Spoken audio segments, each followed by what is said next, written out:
Those of us with dirty hands, blood stains intertwine, right away each morning to grind it out another time. The faces in the mirror, and not as young as they once were, but they're proud, they're proud. What's going on, guys? It's Saturday afternoon, about 2:30. Real good customer of mine called. He's got these little duplexes that I take care of, rental property. I've changed out a couple systems on a couple of them. Most of them still have the original systems, which are, I want to say, Magic Chef or Johnson systems, which is the same thing. The air handlers are, they actually sit upright, and it's got like a slant coil in it, but that's how they're designed. But anyway, I don't know if this particular apartment has one of those or not, because a couple of them have been replaced with some other stuff. But anyway, so we got one of his tenants called and said that it wasn't cooling, and she's an elderly lady and she's hot, so we're gonna go see what she's got, see if we can get her fixed up. Hopefully it's not one of them old Johnsons or Magic Chefs that's grounded out or something, because I've had a couple of those over there do that. If it is an older Johnson and it's leaking Freon, like a couple of them have done too that I've replaced, since she's an elderly lady, I'll gas her up. I'm not going to make her sit through the rest of the weekend without any air. Normally I wouldn't do a gas up, because if it's leaking Freon, the guy's going to tell me to change the unit. And normally I wouldn't even gas it, but since she's an elderly lady, I probably will gas it for her, and so she can stay cool through the rest of the weekend. So, but we'll see what we got when we get there, guys. All right, guys, here's our unit. The badge is gone. I believe it's a Nordyne. Condenser fan motor's running, but the compressor's not. I called it a minute ago. If y'all take a listen, you might be able to hear the compressor try to start. If I'm not mistaken, I want to say I changed the air handler on this one, because I see a dryer right here, and that dryer is not that old. So I'm thinking I replaced the air handler, but we didn't replace the condenser. I heard the compressor try to start, so it's probably just a bad capacitor.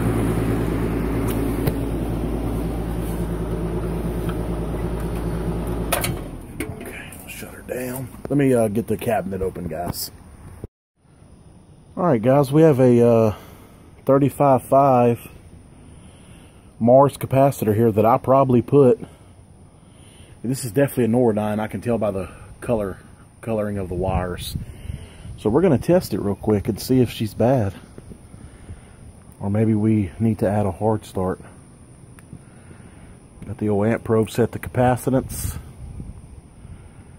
common to hermetic. We have 34 microfarads. Common to fan, we have 5. So,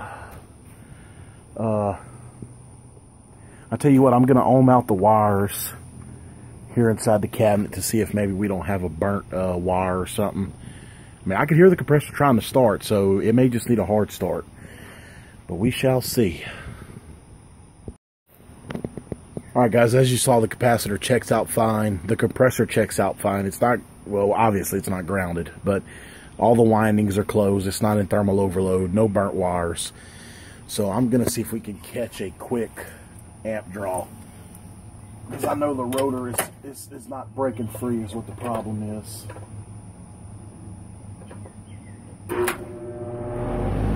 Yeah, y'all heard that? The compressor just doesn't want to break free. I'm going to try to bump it with a hard start. If that won't work, then they can kiss this one goodbye.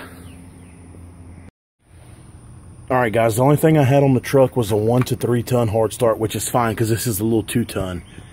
I'm pretty sure it's a 2-ton. I think all these are 2 tons because the data tag is gone. But I've really have to go stock my truck. I'm so low on stock. But somebody had robbed the wire. See, you have the blue wire that goes to the run capacitor. Well, the other one that's supposed to be blue was gone, so I had to make one up. And I was not positive where it went. I had a pretty good idea. So I Googled a wiring diagram, and I was right of where it went. So now what we're going to do is we're going to test this capacitor side relay. We're going to pull the wires off here. And we are going to make sure that the capacitor is good. We should be reading right here 189 to 227 microfarads. So we're going to go back to capacitance on the old amp probe.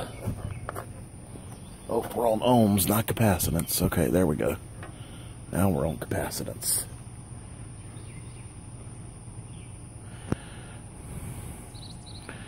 We are getting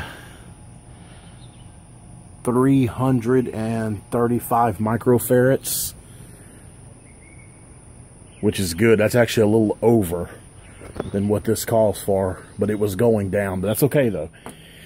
At least I know it's good, and if I put it on here, it should start the compressor. If the compressor will not start with the kickstart, then we know the rotor is permanently locked. So let's see what happens. All right, guys, we just have the kickstart sitting on the ground. Nothing is touching. Nothing's touching, no metal. Basically, I'm going to pop the disconnect in, see if this compressor will start. If it does start, I'll pull the disconnect and I will mount the start capacitor and the potential relay. And we'll go, and that'll be a done deal. But for right now, we're just going to see if this sucker will even start.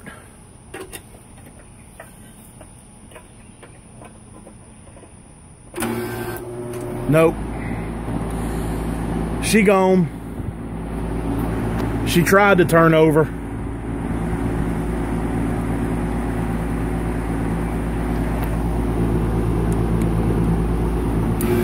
Oh, there it goes again.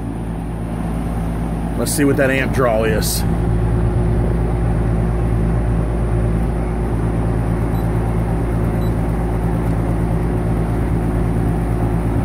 Is it gonna try again?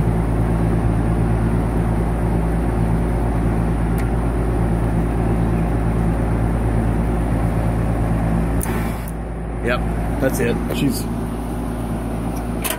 rotor's locked. No good. No good. That compressor is locked up. All right, we're going to go upstairs and double check that I have replaced the air handler, which I'm pretty sure that I have. All right, guys, so we've left that job. I forgot to bring the camera up in the attic, but I have replaced the air handler.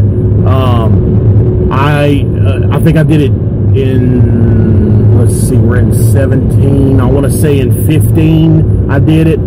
And I installed a Goodman. God bless. I mean, it's holding up, you know, but it's an ARUF 30, 2.5 ton Goodman. So, and it's made for 410A, obviously. It's one of the new smart frame air handlers. So we've already got approval to change the condensing unit. Since she's elderly, we're gonna do that Monday morning. You know, I'm in a debate right now, though, and I'd like to see y'all's comments. I think it'd be pretty good, because as much shit as I talk about Goodman, part of me wants to install a Goodman condenser to match the system. But then again, I don't want to do it because of the bullshit that I've had with Goodman, and I'd rather just go with an ICP. It's a piston air handler, or I could go with an air temp, because it's rental property, and you know he doesn't want nothing fancy on there, which is why I went with Goodman. So that's why part of me wants to go with a Goodman. So I don't know. I'd love to hear your comments. And I know I've talked shit about Goodman, so don't say, oh, well, you talk shit about Goodman all the time. Duh, I know I do. Me and Zach both do, especially on the Cowboy podcast. But part of me wants to do a Goodman to match the system up, because that's just the kind of guy I am. If I could match something up, that's what I'd like to do. But then again, I guess it is what it is, you know. I may do an R model ICP because they're not fancy at all.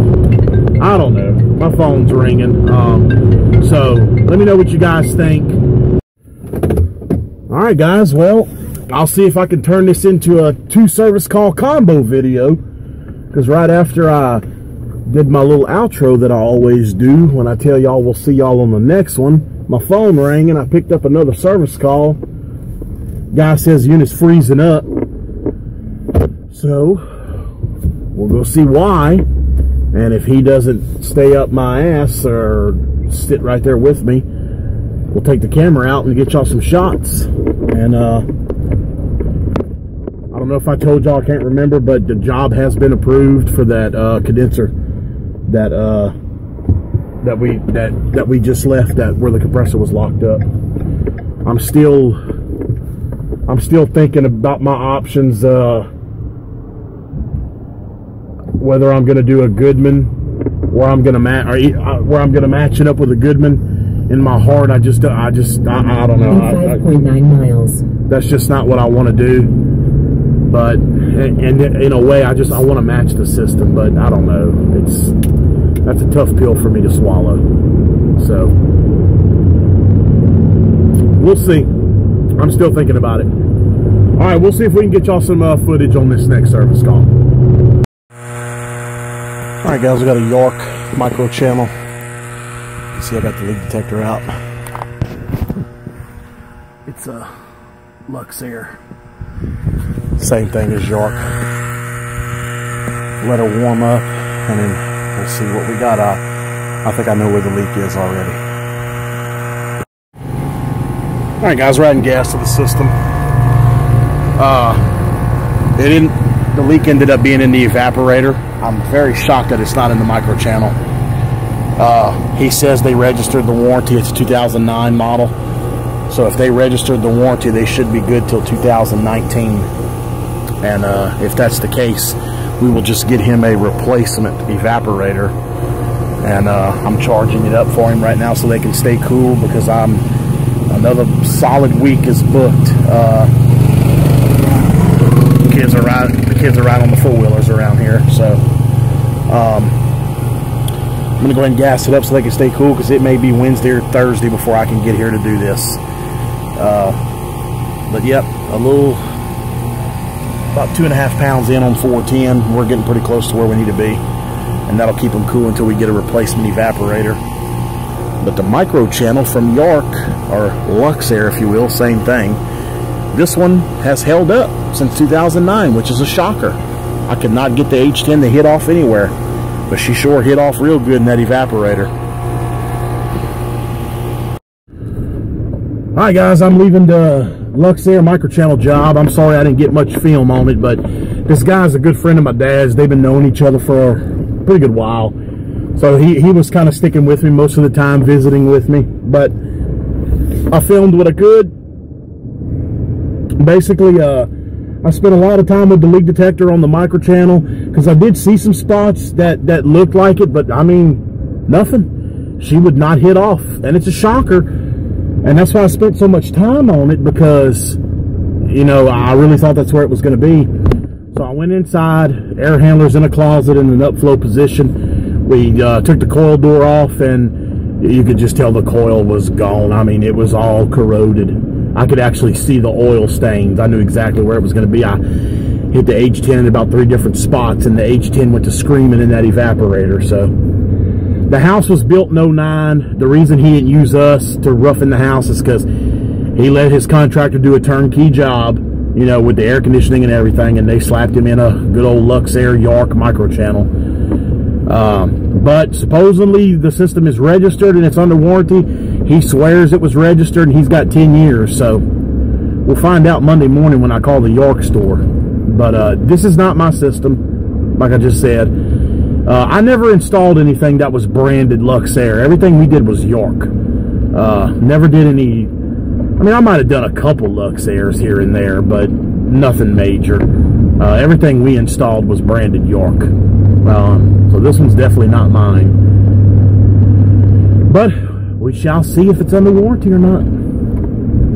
So I'm going to head to the house. The phone hasn't rang again. It is almost 5 o'clock, and tonight is Cowboy Podcast night. So I'm going to get home and get some dinner ready to eat some dinner, and get ready to podcast with my good old buddy Zach. All right, guys. Thank y'all for watching. I hope you enjoyed, and we'll see you guys on the next one.